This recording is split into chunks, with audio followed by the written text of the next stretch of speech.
नमस्कार।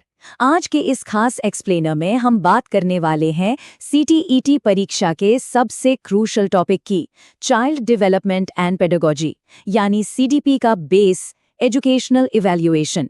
आज का हमारा सीधा सा गोल है फॉर्मेटिव और समेटिव असेसमेंट की स्ट्रैटेजीज पर पूरी तरह से मास्टरी हासिल करना।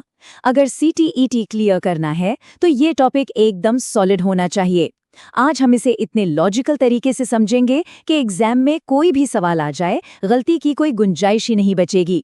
तो चलिए बिना किसी देरी के शुरू करते हैं। तो चलिए सबसे पहले बात करते हैं स्टूडेंट की जर्नी के पहले और सबसे एक्टिव स्टेप की, formative assessment, the learning phase.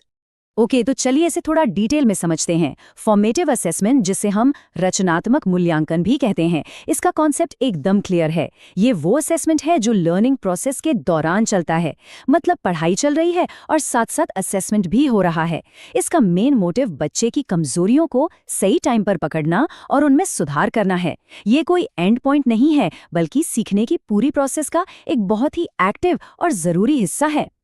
बस ये एक सिंपल सा रूल दिमाग में सेट कर लेना है, सीखते समय सुधार के लिए किया जाने वाला असेसमेंट ही फॉर्मेटिव है। यहाँ एक टीचर का रोल सिर्फ मार्क्स देने वाले एग्जामिनर का नहीं होता, बल्कि टीचर एक गाइड की तरह काम करता है, जो लगातार इस प्रोसेस का इस्तेमाल करके स्टूडेंट की प्रोग्रेस को सही दिशा दे रहा है। अगर इसे क्लासरूम के डेली रूटीन से जोड़कर देखें तो इसके एग्जाम्पल्स बहुत कॉमन हैं। क्लास टेस्ट, ओरल क्वेश्चंस, रोज का होमवर्क, छोटे मोटे क्विज, क्लासरूम एक्टिविटीज और सबसे इम्पॉर्टेंट कंटिन्यूअस फीडबैक। ये सब वो टूल्स हैं जो क्लास में रोज इस्तेमाल होते हैं।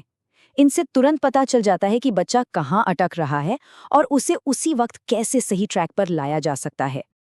अब टाइमलाइन में थोड़ा आगे बढ़ते हैं, उस फेज की तरफ जो लर्निंग खत्म होने के बाद आता है, summative assessment, the final result.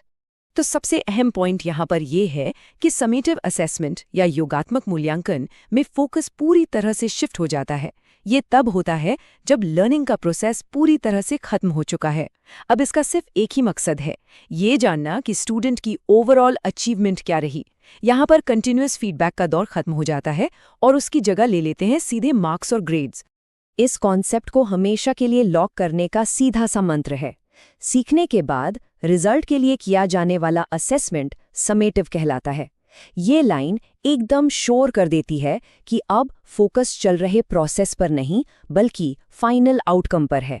जो पढ़ाई होनी थी वो हो चुकी, अब सिर्फ उसका जजमेंट हो रहा है। इसके एग्जाम्पल्स हम सबको बहुत अच्छे से पता है, क्योंकि ये सारे हाई स्टेक्स वाले होते हैं, जैसे हमारे final exams, half yearly, annual exam या फिर बोर्ड एग्जाम्स। ये वो टेस्ट हैं जो सीधा ये तय करते हैं कि स्टूडेंट अगली क्लास में प्रमोट होगा या नहीं। इसलिए इन्हें फॉर्मेटिव की लिस्ट से बिल्कुल अलग और एकदम सेपरेट रखा जाता है। अब आते हैं इस एक्सप्लेनर के सबसे मजेदार हिस्से पर, द अल्टीमेट निमोनिक ट्रिक। इस मेमोरी हैक को थोड़ा आराम से समझते हैं। देखिए, फॉर्म शब्द को सुधार या कुछ फॉर्म करने से जोड़ लीजिए। मतलब फॉर्मेटिव का सीधा सा काम है बच्चे की परफॉर्मेंस को सुधारना या उसे एक बेहतर शेप देना। और दूसरी तरफ है सम। मैथ्स में सम का मतलब क्या होता है? टोटल या कुल योग। तो समेटिव का सीधा कनेक्शन है फाइनल सम या अंतिम परिणाम से। फॉर्म यानी सुधारना, सम यानी फाइनल रिजल्ट। है ना, एकदम आसान। और ये ट्रिक बहुत ही शानदार तरीके से हमें हमारे अगले सेक्शन की तरफ ले जाती है, प्रमुख अंतर और सीटीईटी के एग्जाम पॉइंट्स। एग्जाम क्लियर करने के लिए ये 5 डिफरेंस एकदम अटल नियम की तरह हैं। इन्हें एक रिदम में याद रखना है। पहला, फॉर्मेटिव होता है सीखने के दौरान, समेटिव होता है सीखने के बाद। दूसरा, फॉर्मेटिव का गोल है सुधार, समेटिव का गोल है रिजल्ट। तीसरा, फॉर्मेटिव फीडबैक पर टिका है, समेटिव मार्क्स और ग्रेड्स पर। चौथा, फॉर्मेटिव एक कंटिन्यूअस प्रोसेस है, समेटिव बिल्कुल फाइनल स्टेप है। और पांचवां, सबसे जरूरी, फॉर्मेटिव की अप्रोच डायग्नोस्टिक यानी कमियों का पता लगाने वाली होती है, जबकि समेटिव पूरी तरह से जजमेंटल होता है। अब सीटीईटी के मल्टीपल चॉइस क्वेश्चंस को जल्दी सॉल्व करने की ट्रिक। एग्जाम में बस कुछ कीवर्ड्स स्कैन करने हैं। अगर सवाल फॉर्मेटिव से जुड़ा है तो ऑप्शंस में child centred, continuous and comprehensive या इम्प्रूवमेंट फोकस जैसे शब्द ढूंढिए, वही सही जवाब होगा।